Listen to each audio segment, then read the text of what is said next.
নমস্কার বন্ধুরা, আশা করি সবাই খুব ভালো আছেন। আর একটি নতুন স্বাদের রেসিপিতে আপনাদের সকলকে স্বাগত। আজ বানাবো বাঁধাকপির ঝাল। তার জন্য ফোড়নে আমি এই সমস্ত উপকরণ নিয়ে নিয়েছি। আলুটা ভেজে নিচ্ছি আর বাঁধাকপিটা একটু সেদ্ধ করে নিয়েছি। আলুগুলো ভেজে তুলে নিয়েছি, একটু আদা কুচিয়ে নিয়েছি, একটা পেস্ট বানিয়ে নিয়েছি জিরে গুঁড়ো, ধনে গুঁড়ো, লঙ্কার গুঁড়ো এবং হলুদ গুঁড়ো দিয়ে। ফোড়নে আমি একটু জিরে, একটু পাঁচ ফোড়ন, তেজপাতা, শুকনো লঙ্কা দিয়ে দিলাম এবং একটু হিং দিয়ে দিয়েছি। তারপরে থেতো করে আদাটা ফোড়নের মধ্যে দিয়ে টমেটোটাও দিয়ে দিলাম।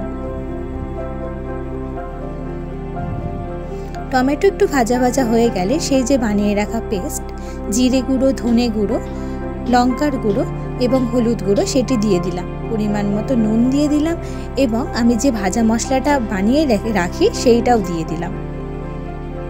ভেজে রাখা আলুগুলো দিয়ে দিলাম।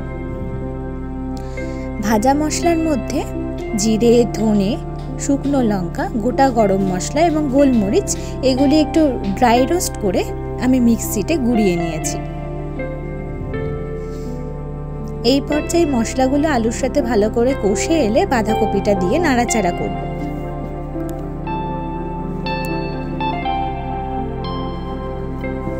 বাঁধাকপিটা সেদ্ধ করে নিলে খুব সহজেই রান্নাটা হয়ে যায়।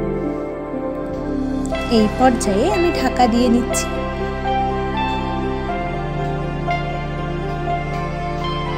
ঢাকাটা একটু তুলে নিয়ে কাঁচা লঙ্কা অ্যাড করলাম।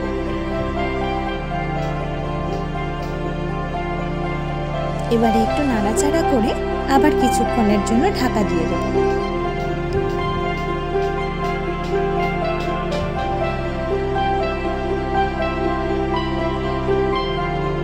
এইভাবে বাঁধাকপির ঝাল রান্না করলে খেতে কিন্তু খুব সুস্বাদু হয়।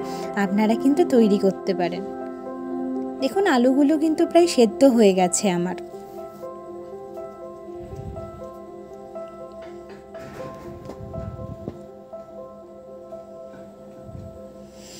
খুব অল্প পরিমাণে মাখো মাখো হওয়ার জন্য আমি একটু আটা ছড়িয়ে দিলাম এবং ঘি ছড়িয়ে দিচ্ছি।